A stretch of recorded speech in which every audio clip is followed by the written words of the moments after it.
Ravi de vous retrouver, Madame, Monsieur, bonsoir et merci d'être avec nous.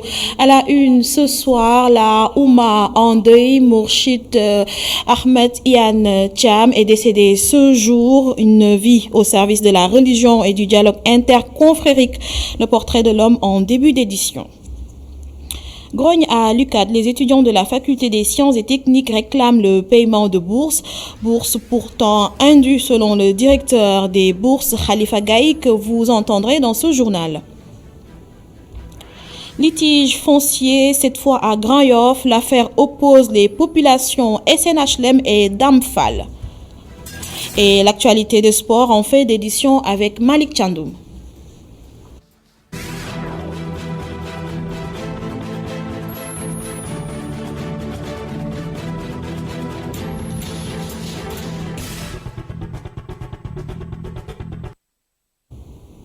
Bienvenue à tous. Il s'est investi pour l'union des musulmans du fond de son sommeil. Qu'il sache que son combat sera poursuivi avec la même intensité et la même rigueur. Assurance d'Imam Oumar Diène, membre de la commission de concertation sur le croissant lunaire, par ailleurs secrétaire général de la Ligue des imams et oulémas du Sénégal. Il est joint par El Hadj Malick Cissé. Nous rendons grâce à Dieu, qui est le Seigneur de l'humanité, mais aussi le maître de l'histoire, et qu'il faut que notre vie soit bénéfique et saine, qu'il l'accueille en son paradis éternel. Yann est parti, mais nous le succéderons et nous ferons tout pour que la relève soit assurée pour les musulmans, dans la continuité de bien faire le travail, dans la continuité de structurer le croissant lunaire et de donner la bonne information pour que l'unicité des musulmans reste et demeure, comme l'avaient souhaité ses prédécesseurs en la matière.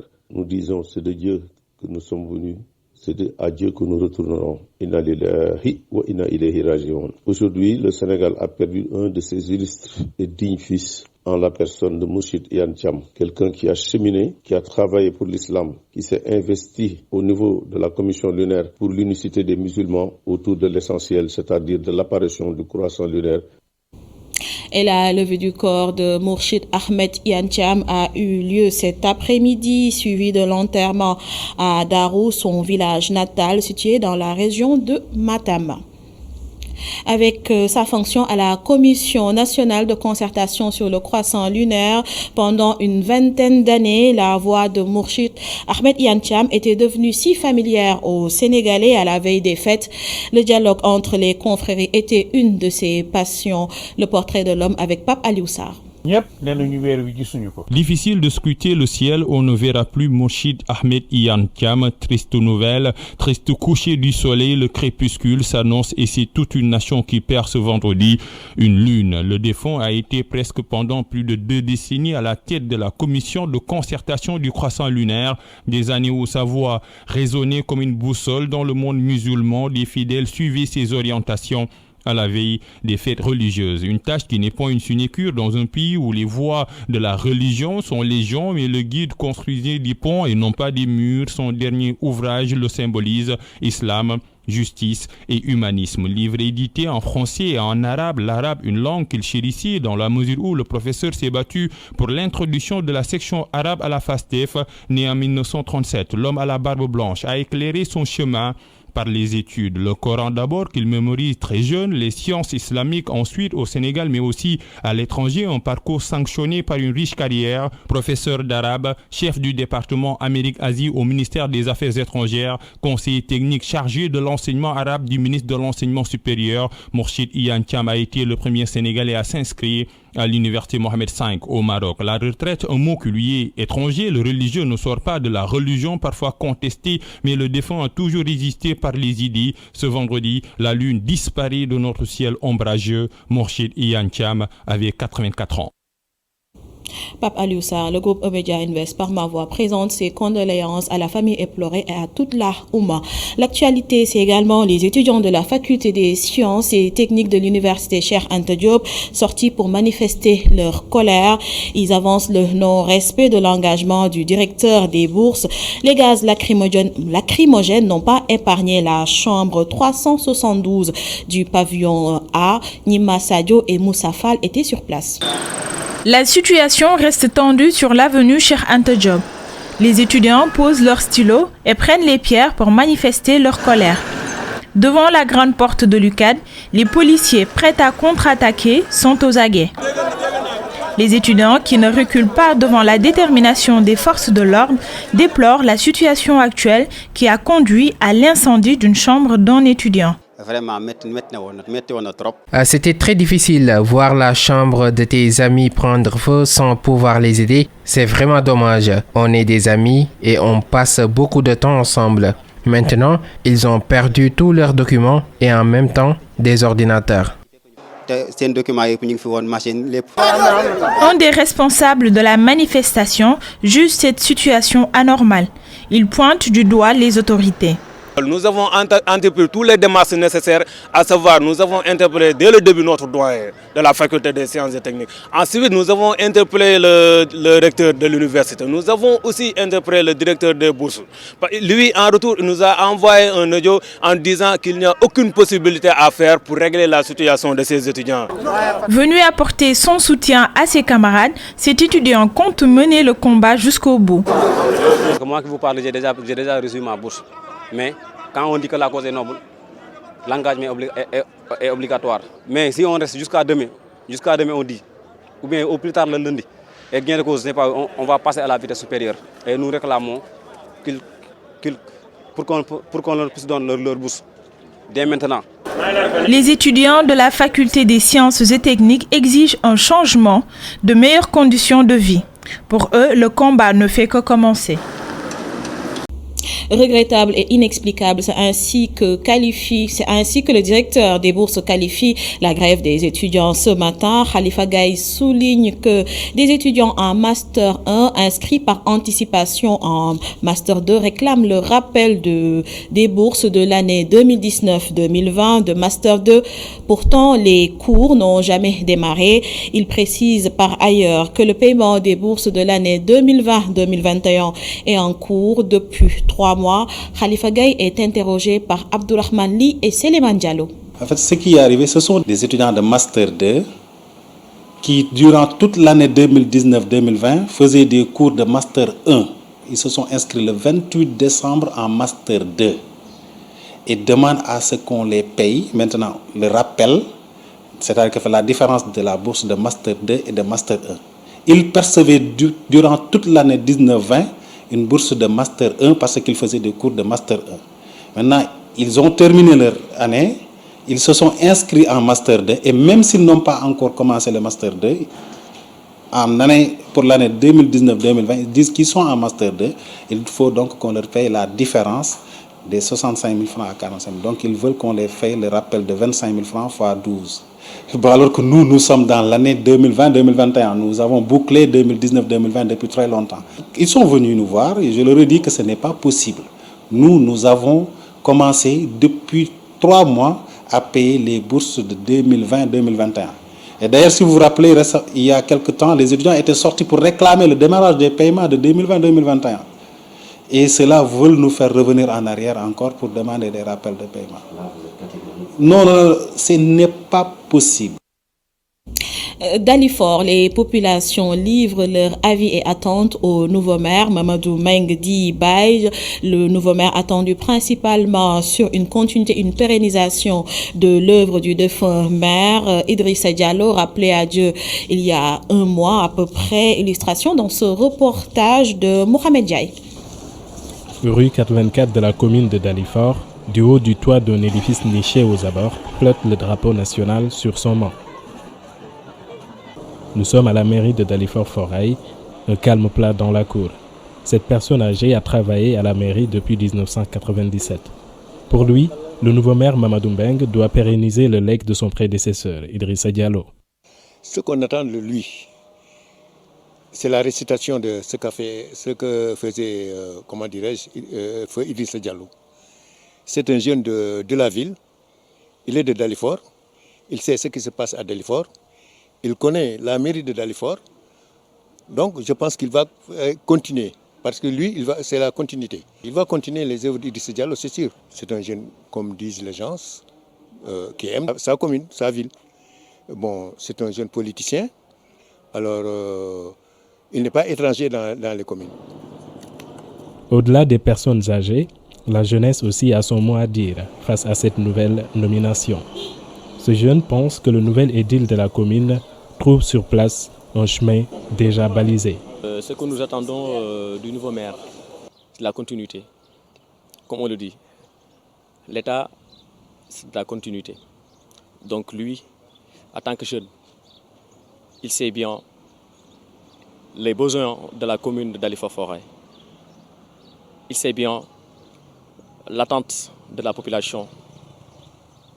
C'est un projet qui est là.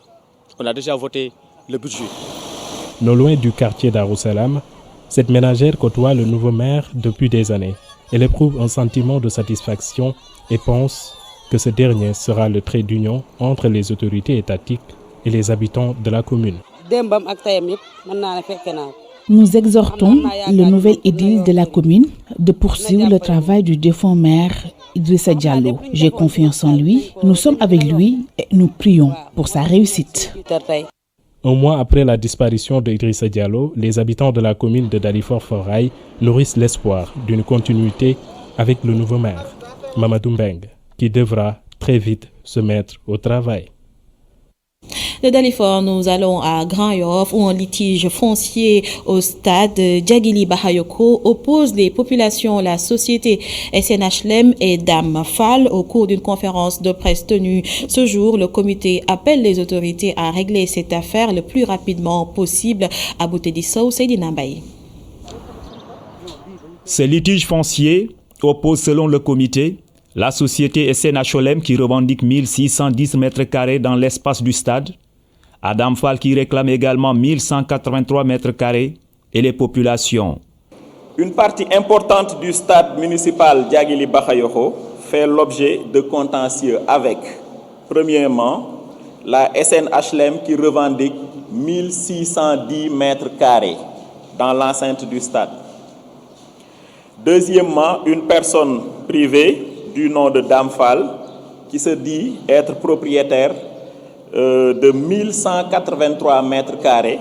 Grand Yoff fait plus de 400 000 âmes, majoritairement jeunes.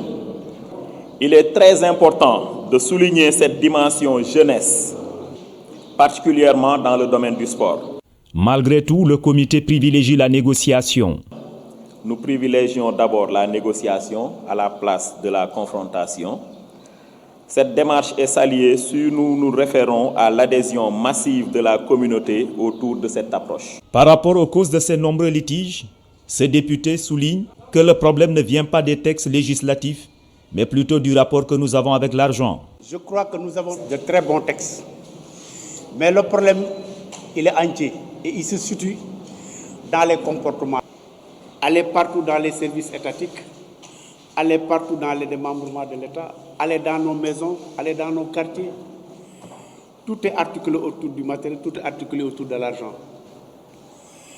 Si on se limitait au texte, on n'aurait jamais eu un problème foncier. Selon les membres du comité, compte tenu du nombre de clubs dans diverses activités, Grand Yoff mérite un titre foncier pour son stade.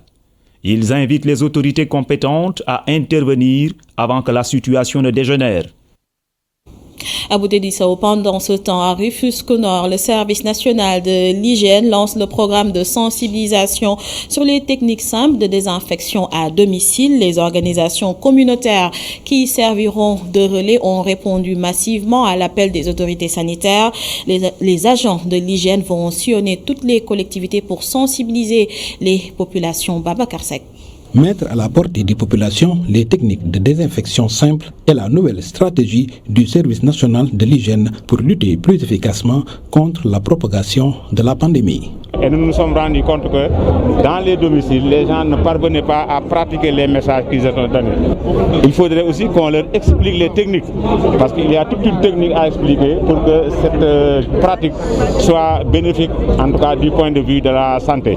Si par exemple on leur dit qu'il faut désinfecter les objets et les surfaces au niveau des domiciles avec de l'eau de javel diluée, il faudrait qu'on leur montre comment il faut faire ce dosage. À la commune de Rufisque-Nord, où l'opération a été lancée, le maire a anticipé la sensibilisation avec les populations. C'est un travail que nous avons commencé depuis l'avènement de la Covid. Alors c'est la raison pour laquelle au niveau communal, on a mis en place un comité communal de gestion de la pandémie. Alors les bajenu gox, les relais communautaires, on descend sur le terrain, élaborer des techniques de communication. Du côté des autorités administratives, l'heure est à la remobilisation pour endiguer la deuxième vague. Le préfet a convoqué les acteurs et les a appelés pour une remobilisation, les bâtiments et autres. Donc cette activité que le service d'hygiène est en train de dérouler participe à cet élan-là. Donc le fait de vouloir sensibiliser ces gens-là, partager les techniques simples de désinfection, ça va faire de chaque parent, de chaque responsable de famille, à assurer la mission de relais du service d'hygiène dans son propre foyer. Un hommage a été rendu par la presse rufisquoise au major de la sous-brigade d'hygiène de Rufisque pour son engagement dans la lutte contre la Covid. Et aujourd'hui, on dénombre 184 nouveaux cas sur 2102 tests effectués, 3 décès enregistrés, 49 cas graves sont en réanimation et 166 patients ont été contrôlés négatifs, donc guéris. Les causes des accidents de la route, les transporteurs disculpent la pression sociale, les rotations excessives souvent indexées. Ils pointent plutôt du doigt l'indiscipline, l'octroi irrégulier de permis et l'absence du permis à point, entre autres. C'est un reportage de Aïssatou Kane et de Moussa Fall. Accident yi moom bari na ci tali bi cause yi koy indi tamit bari na. Le constat est unanime. Les accidents de la route font rage. Chaque année, plus de 600 morts sont enregistrés. À Cambérène, les transports irréguliers interurbains se sont arrogés un espace pour prendre les clients. Ils effectuent d'interminables navettes, mais dégagent en touche dès que se pointe la fatigue comme une des causes d'accidents. Def transport irrégulier manam war ngay ney. Nous, transporteurs irréguliers, nous pouvons faire 3 à 4 voyages par jour. Ce n'est pas parce que nous sommes mus par le gain. Non, loin s'en faut. C'est juste que nous avons la capacité de le faire sans pour autant avoir sommeil. Du question bëgg xaalis motax ñuy dem 4 fois, 5 fois. Mais dafa fekk lu ñu mën. Pour ces transporteurs, les causes sont autres. Mën na nekk ci conducteur bi, mën na nekk ci auto bi. Le conducteur, parfois, il est responsable des accidents de la circulation. Parfois aussi, il y a des défaillances techniques ou encore l'indiscipline des conducteurs. Les autorités en charge de la sécurité routière doivent sanctionner ces gens-là. En cas d'infraction, les gens doivent aussi faire des visites techniques, bien qu'il y ait beaucoup de failles dans le secteur. Visite technique. Nit ñi tamit ñu ci veiller bu baax parce que amna ci secret yu ci nek peut-être yeen xamu len ko waye ñi nek ci transport bi xam nañ ko. L'applicabilité immédiate du permis à point serait opportune pour lutter contre l'insécurité routière. Permis à point yoy ñu defar dañ ne won léegi ku ci def choc bo defé choc dañ lay wañul ben point. Les permis à point mis en place par les responsables de sécurité routière devraient permettre de diminuer les infractions. Chaque fois que nous en commettons, on nous soustrait des points. Si on capitalise beaucoup de points, on nous interdit de conduire à un moment donné. Qu'il s'agisse des chauffeurs ou encore des responsables de la sécurité routière, les responsabilités semblent partagées. Autre chose, une vingtaine de journalistes de radios communautaires et privées bénéficient d'une formation sur les droits de l'enfant. Objectif des organisateurs, outiller les acteurs des médias sur le traitement des informations concernant les enfants, au compte rendu de Mamadou Lamine Fati. Les journalistes à l'école des droits de l'enfant pendant 2 jours pour une meilleure protection de cette couche vulnérable. Avec cette formation, l'objectif est d'assurer un meilleur traitement journalistique des questions relatives aux droits des enfants. Les journalistes qui ont pour mission quelque part de mettre le doigt sur là où cela fait mal à la société ont dans leur cahier de charge, on ne le dit pas ainsi, mais en fait c'est tout comme la mission de former la société à une prise de conscience permanente et à une recherche de solutions tout aussi permanentes quant à ce qui se rapporte à l'enfant. Les informations sur la violence, les abus, les négligences, l'exploitation des enfants ont été au cœur des débats pour les journalistes qui doivent, au sortir de cet atelier, avoir une approche nouvelle concernant les droits des enfants, selon Mamles Camara. On peut entreprendre tout à la fois un travail d'information en direction des citoyens et des autorités, des parents, mais également on peut interpeller les autorités si on juge qu'elles n'en font pas assez pour un problème d'une telle gravité. Pour les organisateurs de l'atelier, le choix des journalistes se justifie par leur importance dans le système de protection des enfants. Parce que parfois il y a des faits qui sont relatifs à l'enfant et qui doivent être transmis aux populations. Et dans ce cas-là, les journalistes doivent être outillés en matière de protection de l'enfant pour savoir comment transmettre une information si un enfant est victime d'une maltraitance, comment transmettre cette information tout en sauvegardant la dignité et la vie privée de l'enfant. Le traitement de l'information concernant les enfants doit être basé sur 4 principes fondamentaux. Parmi ces principes, l'intérêt supérieur de l'enfant, la non-discrimination, la participation et la vie, survie et développement.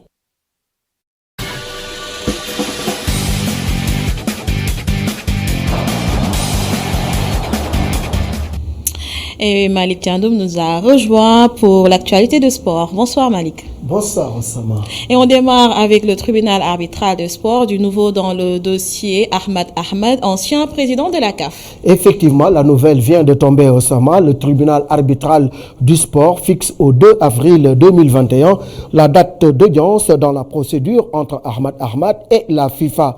Le tribunal arbitral du sport a été saisi pour rappel d'un appel déposé par M. Ahmad Ahmad contre la décision de la chambre de jugement de la commission d'éthique de la FIFA rendue le 19 novembre 2020, une décision disant que M. Ahmad Ahmad avait commis plusieurs infractions au code d'éthique. Par conséquent, il a été suspendu 5 ans de toute activité liée au football, tant au niveau national qu'international. Affaire à suivre ensemble. Football toujours, cette fois-ci avec la 5e journée Ligue Pro, de grosses affiches ce week-end.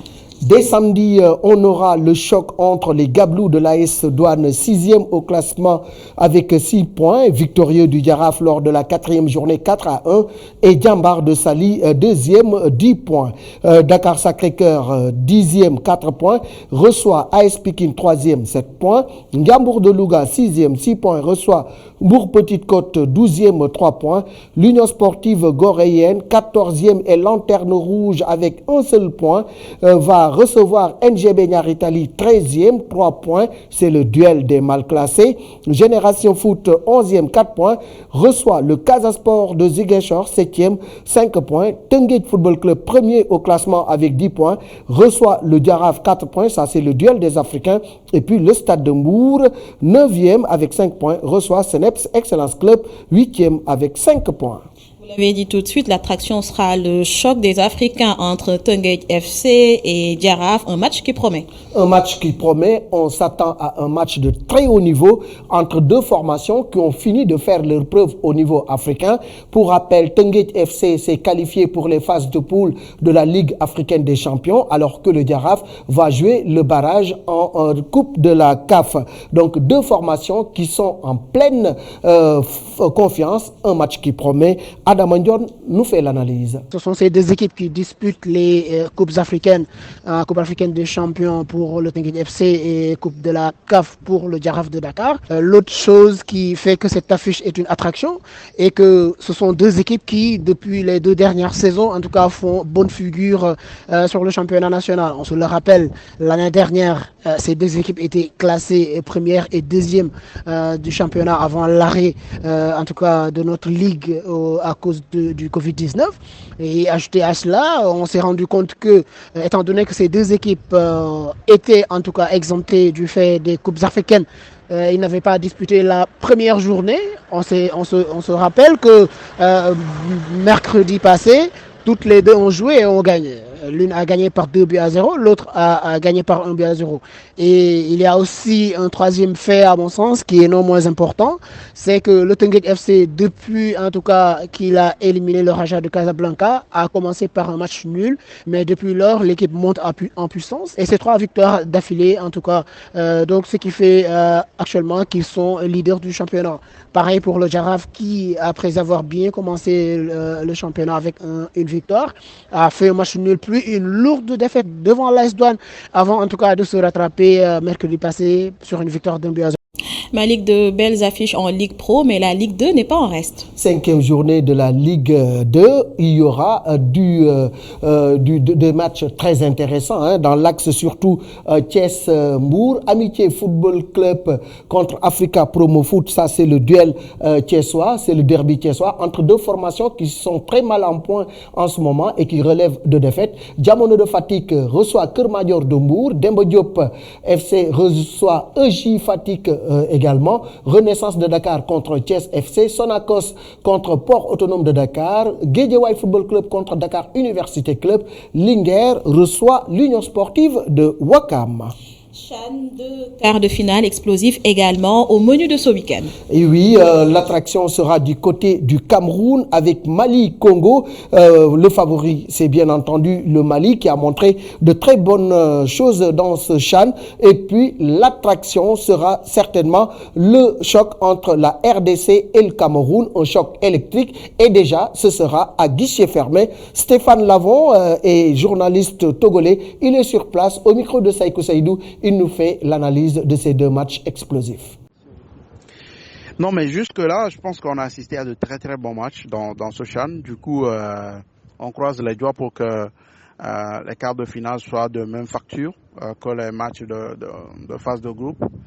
Et donc, dans ces quarts de finale-là, je pense qu'on a de beaux plateaux. On a de beaux plateaux. Si on prend déjà les matchs de samedi avec Mali-Congo, c'est un bon match. Le Mali a démontré de très très belles choses dans son groupe, d'ailleurs en terminant premier devant le Cameroun, pays organisateur. Et puis en face, il y a aussi le Congo qui bien évidemment, ça a été à la dernière journée, mais ils ont réussi à sortir le épingle du jeu, à se qualifier pour le prochain tour. Donc je pense que ça va être un bon match, même si je passe le Mali favori, parce que cette équipe malienne a de très très bons joueurs jeunes qui démontrent de très très belles choses dans le tournoi. À côté, il y a le RDC Cameroun. Je pense que ce match-là vaut vraiment son pesant d'or. C'est un super match auquel on doit assister. D'ailleurs, comme on peut le voir depuis quelques jours, on n'a même plus de tickets pour le stade de la réunification de Bépanda. C'est-à-dire que ce sera guichet fermé. C'est vous dire un peu toute l'attente autour de cette rencontre-là. Donc je pense que ça va être un très très beau match. La RDC va avoir l'occasion de récupérer tous ces joueurs-là qui étaient absents pour cause de Covid pendant les matchs de groupe. Il y avait au moins 12 joueurs absents. Non, je pense que ça va leur faire du bien de retrouver tout ce monde-là. Et puis avec l'apport aussi du coach Ibengue qui était aussi absent pour Covid. Donc non, ça va être très très bon. Malik, sur l'international, Sadio Mané s'est réveillé, un but et 2 passes décisives pour l'enfant de Bambali. Et oui, grâce donc au talent de Sadio Mané, Liverpool a étrillé Tottenham 3-1. Depuis quelque temps, Liverpool était en difficulté. L'enfant de Bambali était resté muet. Depuis le 27 décembre, Sadio s'est réveillé au bon moment. Alors, il fallait faire confiance en autre chose, c'est-à-dire en lui-même, en sa technique individuelle, percée, dribble. Tout y était et l'enfant de Bambali a été tout simplement phénoménal. Il a délivré 2 passes décisives et a marqué un but, 7e de Sadio Mané pour cette saison. Enfin, le réveil de l'enfant de Bambali qui commençait à douter. Et puis, un autre joueur sénégalais qui nous intéresse, il s'agit de Pape Abdou Cissé de l'Olympiakos qui a été prêté à l'AS Saint-Etienne en Ligue 1 française. Alors, c'est un prêt avec option d'achat fixé à 10 millions d'euros. Et on fait bondir le ballon orange. Malik, fenêtre FIBA, les Lions pour la confirmation. Certainement, Osama était une bonne meneuse vu sa taille. Alors les Lions du basket vont tout simplement se remettre en évidence après avoir survolé la fenêtre FIFA de Kigali. Ils ont battu l'Angola, le Kenya et Mozambique. Et puis pour cette manche retour, les hommes de Boniface Ndong sont fin prêts. Boniface a publié la liste des 13, une liste qui a fière allure et qui donne totalement confiance à Mor Bassignan. On l'écoute. Et le Sénégal est qualifié dans la mesure où l'équipe sénégalaise a fait 3 sur 3 lors du tournoi de Kigali en novembre dernier. Que le dernier de notre groupe qui se trouve être le Mozambique ne peut pas rattraper le Sénégal, même si cette équipe gagne ses 3 prochains matchs au tournoi de Yaoundé. Parce que l'Angola et le Kenya ont déjà pris de l'avance. Les Angolais sont deuxièmes de ce groupe B avec 5 points. Le Kenya est troisième avec 4 points. Donc il faudra vraiment un exploit des Mozambicains, des Angolais et des Kenyans pour que le Sénégal soit éliminé de cet Afrobasket 2021. Donc le challenge de Boniface et de son staff, il faut rappeler que cette équipe du Sénégal sera conduite au tournoi de Yaoundé par Mamoudou Gaye Pabi, qui sera assisté de Raoul Toupane et Libas Faye. Donc l'objectif est de parfaire notre jeu, revoir d'autres joueurs, donner beaucoup plus de temps de jeu à certains qui n'ont pas eu la chance de disputer beaucoup de minutes à Kigali, mais aussi de préparer sereinement le Tekio qui va se jouer au mois de juin. Et il y aura aussi l'Afrobasket 2021 au mois d'août. Donc il faudra tout mettre en œuvre pour que cette équipe du Sénégal soit beaucoup plus compétitive, mais aussi avoir un jeu huilé. Voilà, Osama, donc dire tout simplement que cette fenêtre FIBA est qualificative à l'Afrobasket 2021 prévu au Rwanda, et puis dire également que le président de la République a finalement octroyé la nationalité à l'Américain Pierre Henry, qui va renforcer dans le secteur de la main l'équipe du Sénégal. Alors secteur de la main que justement Osama connaît très bien parce qu'elle me dit qu'elle était aussi forte que Fatoumata Balayara. Tout à fait, je confirme. Et on passe à la 4e journée. Ce sera aussi bien chez les hommes que chez les dames, Malik. Alors, on aura Isaac contre Louga Basket Club en national. Sinon, en national 1 féminin, masculin, on aura Isaac contre Louga Basket Club, Saint-Louis Basket Club UGB, ISO contre Sibac, AS Thiès contre l'Union Sportive du Rail. Ça également, c'est un derby thiessois. BOP contre AS Ville de Dakar, Saltigué contre Duc le dimanche, Douane Jeanne d'Arc de Dakar, un match intéressant aussi entre Mermoz et l'ASFA. Chez les filles, on va jouer également en National 1, Saint-Louis Basket Club contre Isaac, UCAD Basket Club contre ASFO, Mour contre CMT, et le dimanche, AS Ville de Dakar de Baloc, Saltigué contre Jeanne d'Arc de Dakar et Diaraf Dakar Université Club. Voilà qui met fin aux actualités des sports, Osama. On se dit à vendredi pour d'autres actualités des sports. Inch'Allah.